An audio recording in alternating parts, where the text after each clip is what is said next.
Pernahkah kamu merasa sedang diperhatikan ketika menatap sebuah patung kuno? Begitulah yang dirasakan warga sekitar Candi Mendut di Magelang. Konon, arca Buddha yang duduk tenang di dalamnya kadang menatap balik, bahkan tersenyum samar di malam purnama. Halo teman-teman, selamat datang kembali di Petok Legenda Nusantara. Channel yang selalu membahas kisah misteri, sejarah, dan rahasia kelam yang tersembunyi di balik peninggalan masa lalu.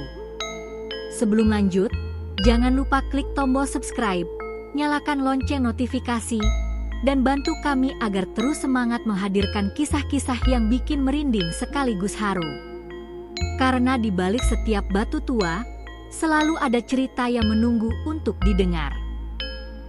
Malam itu, langit Magelang tampak sendu. Angin berhembus lembut membawa aroma tanah basah. Seorang pemuda bernama Saka duduk di tepi kompleks Candi Mendut, matanya menatap arca besar di dalam ruang utama. Entah kenapa, rasanya arca itu hidup, gumamnya pelan. Ia datang bukan untuk wisata, tapi mencari jawaban tentang mimpi aneh yang terus menghantuinya selama berbulan-bulan. Dalam mimpinya, ia melihat sosok biksu tua yang tersenyum dari balik arca Buddha. Setiap kali ia terbangun, tubuhnya gemetar, dan di telapak tangannya selalu muncul jejak abu keabu-abuan seperti bekas debu batu. Biksu itu bilang, "Aku harus kembali ke tempat lahirnya doa," ucap Saka pada dirinya sendiri. Di tengah keheningan, seorang penjaga tua mendekat. "Kau tidak seharusnya di sini malam-malam, Nak," katanya lirih. Saka menatap wajah keriput itu. "Pak, apakah benar Candi Mendut dibangun bukan hanya untuk sembahyang, tapi juga untuk menyimpan sesuatu?" Penjaga itu terdiam lama. Suara jangkrik mengisi sela keheningan. "Kau tahu, setiap batu di candi ini pernah mendengar doa, tangis, dan bahkan sumpah. Batu-batu itu masih mengingat semuanya." Saka menelan ludah, merinding. Dalam sorot mata sang penjaga, ada sesuatu yang lebih dari sekadar kisah rakyat, ada beban sejarah yang hidup. Keesokan harinya, Saka kembali datang. Ia membawa sesajen kecil, bunga, dupa, dan air suci. Ia ingin berdoa, bukan karena takjub, tapi karena rasa penasaran yang menekan batinnya. Saat dupa mulai menyala, aroma cendana mengalun di udara. Suara burung pun tiba-tiba berhenti. Ia menutup mata dan berbisik, "Siapa kau yang selalu datang dalam mimpiku?" Tiba-tiba udara di dalam candi berubah. Hangat. Lalu perlahan menjadi berat. Dari arah arca Buddha, terdengar bisikan, "Aku tidak pernah pergi." Saka tersentak. Ia menatap sekeliling, namun tak ada siapa-siapa. Hanya bayangan batu dan cahaya lilin yang bergetar pelan. "Siapapun kau, tunjukkan maksudmu," seru Saka dengan suara bergetar. Lalu sebuah kilasan muncul di benaknya. Ia melihat seorang raja tua duduk bersila di hadapan biksu berjubah merah keemasan. Biksu itu menunduk, berkata dengan lembut, "Paduka, tempat ini bukan sekadar candi. Ini adalah penyimpan jiwa yang tenang. Siapapun yang datang dengan hati kacau, akan dipanggil oleh batu-batu ini." Saka terengah, mencoba memahami. "Apakah itu artinya aku dipanggil?" gumamnya. Angin berhembus melewati ruang candi, membuat dupa bergetar pelan, seolah menjawab, "Ya." Malam ketiga, Saka memutuskan untuk menginap di sekitar candi. Ia membawa kamera, senter, dan buku catatan. Tapi di hatinya, ia tahu ini bukan sekadar penelitian. Ini adalah panggilan batin. Sekitar tengah malam, ia mendengar suara batu bergeser. Pelan, berat, seperti napas panjang dari dalam bumi. Tidak mungkin, bisiknya. Ia menyorotkan senter ke arah Arca. Dan saat itu, ia melihatnya. Senyum di wajah Arca Buddha berubah. Tak lagi tenang, tapi seperti tersenyum penuh makna. Aku tahu kau kembali, suara berat tapi damai bergema di kepalanya. Saka mundur, tubuhnya gemetar. Siapa kau sebenarnya? Aku adalah bagian dari mereka yang membangun tempat ini. Aku penjaga doa. Tapi doa-doa manusia telah berubah menjadi ketamakan. Tiba-tiba, dinding candi memancarkan cahaya samar. Ukiran-ukiran di batu seperti menari, menampilkan adegan para biksu yang sedang bermeditasi, lalu perlahan berganti menjadi pemandangan perang dan kehancuran. Saka menatap dengan mata berkaca. Apakah semua itu dosa manusia? Senyum di wajah Arca memudar, berganti dengan keteduhan. Bukan dosa, tapi pengingat bahwa setiap kebaikan harus dijaga, bahkan setelah dunia melupakannya. Keesokan paginya, Saka pergi ke perpustakaan kecil di Magelang. Ia mencari segala hal tentang dinasti Syailendra, pembangun Candi Mendut. Ia menemukan naskah kuno yang menyebutkan bahwa raja pertama Syailendra membangun candi itu bukan hanya untuk memuja Buddha, tapi juga untuk mengurung satu arwah besar, arwah seorang biksu suci yang rela menukar hidupnya demi kedamaian kerajaan. Biksu itu bisa saja yang muncul di mimpiku, bisik Saka. Penjaga perpustakaan menatapnya curiga. Kau seharusnya tak membaca itu sendirian. Banyak yang bilang, siapapun yang tahu rahasia arwah Mendut akan dipanggil kembali. Saka hanya tersenyum getir. Mungkin aku memang sudah dipanggil. Ia kembali ke candi sore itu, membawa naskah di tangannya. Kalau benar kau biksu itu, kenapa aku? Tanyanya di depan Arca. Suara lembut menjawab dari dalam dirinya, karena kau cucu dari mereka yang pernah berjanji menjaga tempat ini. Tapi janji itu telah dilupakan. Air mata Saka jatuh tanpa ia sadari. Di antara wangi dupa dan sinar sore, ia merasa kecil, dan untuk pertama kalinya, ia mengerti arti sebuah warisan batin.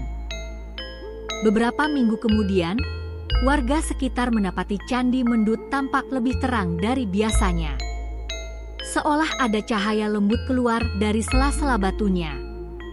Saka duduk bersila di depan Arca, menatap wajah Buddha yang kembali tenang. Aku sudah mengembalikan doa yang hilang, katanya pelan. Tiba-tiba, bayangan biksu muncul di hadapannya. Wajahnya damai, matanya memancarkan cahaya hangat. Terima kasih, Saka. Kini, batu-batu ini bisa beristirahat lagi. Saka tersenyum. Aku hanya manusia biasa, guru. Tidak, nak. Kau penerus doa. Arca itu perlahan bergetar, lalu semuanya kembali sunyi. Tidak ada cahaya, tidak ada suara, hanya kedamaian yang menyejukkan hati. Saat Saka melangkah keluar dari candi, ia melihat matahari pagi menyinari relief-relief tua yang tampak hidup kembali. Setiap doa tidak pernah mati, ucapnya lirih. Dan dari kejauhan, seolah ada suara lembut menjawab, selama masih ada yang percaya. Sejak peristiwa itu, Saka sering datang ke Candi Mendut. Tapi kali ini berbeda. Ia tak lagi merasa takut. Justru ada ketenangan setiap kali ia duduk di hadapan arca Buddha itu. Namun, suatu sore menjelang senja, sesuatu aneh terjadi. Saat sinar matahari mengenai batu di sisi kiri candi, tampak pantulan cahaya seperti cermin. Dalam pantulan itu, bukan wajah Saka yang terlihat, melainkan sosok biksu berjubah merah keemasan. Guru? Saka berbisik pelan. Sosok itu menatapnya melalui pantulan, bibirnya bergerak tanpa suara. Saka mencoba mendekat, tapi tiba-tiba udara di sekitarnya berubah. Aroma dupa menyeruak, disertai desir angin dingin yang menggigit kulit. Suara lembut terdengar, seolah datang dari dalam batu. Jangan berhenti di sini, perjalanan doa belum selesai. Saka menatap pantulan itu dalam-dalam. Maksudmu apa, Guru? Bukankah segalanya sudah berakhir? Pantulan biksu itu perlahan memudar, berganti dengan bayangan hutan lebat dan cahaya obor. Temukan asal batu pertama mendut. Di sanalah semua dimulai, suara itu bergema samar. Saka terdiam. Ia tahu, ini bukan halusinasi. Ini panggilan baru. Dari cerita para tetua desa, Saka tahu bahwa batu pertama untuk Candi Mendut konon berasal dari hutan Pawinihan, sebuah tempat yang sekarang jarang didatangi orang. Banyak warga bilang hutan itu angker, karena sering terdengar suara gamelan tanpa sumber dan bau dupa yang muncul tiba-tiba. Namun bagi Saka, rasa takut sudah lama kalah oleh rasa ingin tahu. Ia berangkat subuh, membawa tas kecil berisi air, buku catatan, dan kalung kecil peninggalan ayahnya. Di tengah perjalanan, ia ditemani Pak Darmo, penjaga candi yang dulu pernah memperingatkannya. "Anak muda, kau yakin mau ke sana?" "Banyak yang tak pernah kembali dari hutan itu," ujar Pak Darmo. Saka tersenyum tipis. "Kalau aku tak datang, siapa lagi yang akan mendengar doa yang belum selesai?" Setelah berjalan hampir 4 jam, mereka tiba di tepi hutan. Udara di sana berbeda, lebih berat, dan sunyi seperti dunia menahan napas. Tiba-tiba, Pak Darmo berhenti. "Kau dengar itu?" Saka mengangguk. Dari kejauhan, terdengar suara gamelan lembut yang seolah memanggil. Tanpa ragu, Saka melangkah maju. Langkahnya diikuti gema gamelan yang makin jelas, membawa mereka ke tengah hutan, tempat di mana waktu terasa berhenti. Di tengah hutan, mereka menemukan sebuah batu besar tertutup lumut dan akar-akar pohon. Batu itu tampak tua, lebih tua dari Candi Mendut itu sendiri. Saat Saka menyingkirkan lumut di permukaannya, ia menemukan ukiran kuno, 3 simbol doa dan tulisan yang hampir tak terbaca. Yang memulai, harus menyelesaikan. "Apa maksudnya ini?" tanya Saka, menatap Pak Darmo. Namun penjaga tua itu menatap batu itu dengan wajah pucat. "Astaga, ini batu pemanggil. Konon, dulu biksu besar memulai pembangunan Mendut dari sini, dan berjanji akan menjaga doa umat sampai akhir zaman." Tiba-tiba, bumi di bawah mereka bergetar pelan. Batu itu memancarkan cahaya keemasan. Dari tengahnya, muncul sosok biksu berjubah merah, guru yang selama ini muncul dalam mimpi Saka. "Saka," suara itu bergema lembut. "Janji itu belum sempurna. Batu ini adalah awal dan akhir. Ia butuh satu hati murni untuk menutup lingkarannya." Saka menunduk, menahan air mata. "Apa yang harus kulakukan, Guru?" "Ucapkan kembali doa leluhurmu dengan niat tanpa pamrih. Biarkan batu ini kembali tidur hingga dunia siap mendengarnya lagi." Saka menutup mata, mengatupkan tangan di dada. Dalam hening hutan, ia melafalkan doa yang bahkan belum pernah ia dengar sebelumnya. Namun entah kenapa, lidahnya mengerti setiap kata. Ketika doa terakhir diucapkan, angin berhenti berembus. Daun-daun hutan seolah membeku, dan cahaya keemasan menyelimuti Saka. Ia melihat bayangan masa lalu, para biksu bekerja membangun Candi Mendut, para rakyat berdoa, dan Raja Shailendra menunduk memberi restu. Di antara pemandangan itu, Saka melihat sosok biksu muda yang wajahnya mirip dirinya sendiri. Saka tertegun. Apakah aku reinkarnasi dari biksu itu? Guru itu tersenyum damai. Tidak semua reinkarnasi berarti kelahiran kembali, Saka. Kadang, jiwa hanya kembali untuk menuntaskan hal yang tertunda. Cahaya di sekitar mereka semakin terang. Batu itu perlahan tenggelam ke tanah, meninggalkan aroma dupa yang menenangkan. Pak Darmo yang sejak tadi terdiam meneteskan air mata. Anak muda, aku baru sadar. Kau memang ditakdirkan untuk ini. Ketika semuanya usai, hutan itu terasa berbeda, lebih hidup, lebih damai. Saka menatap langit yang mulai biru. Guru, apakah ini akhir?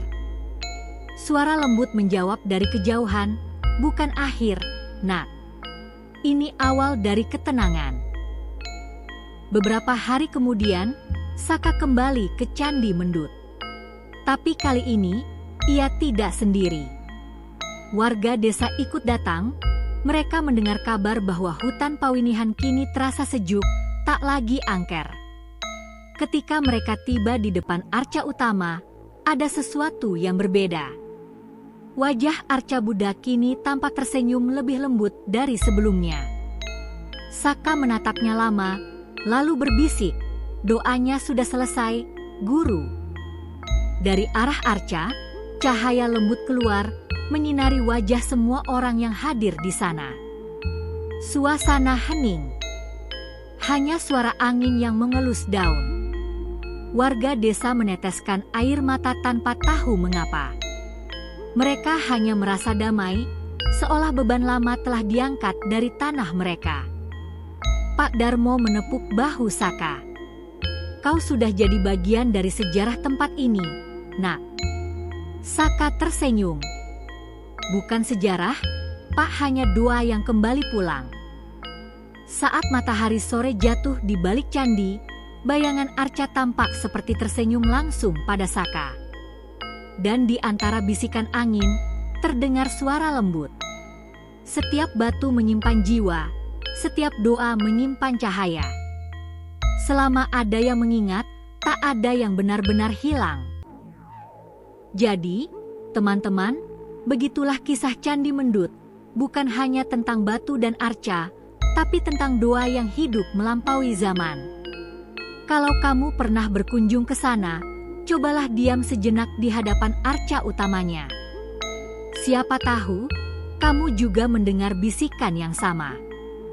Jangan lupa like, share, dan subscribe channel ini, biar makin banyak yang tahu bahwa di balik setiap peninggalan tua, selalu ada kisah yang menunggu untuk ditemukan.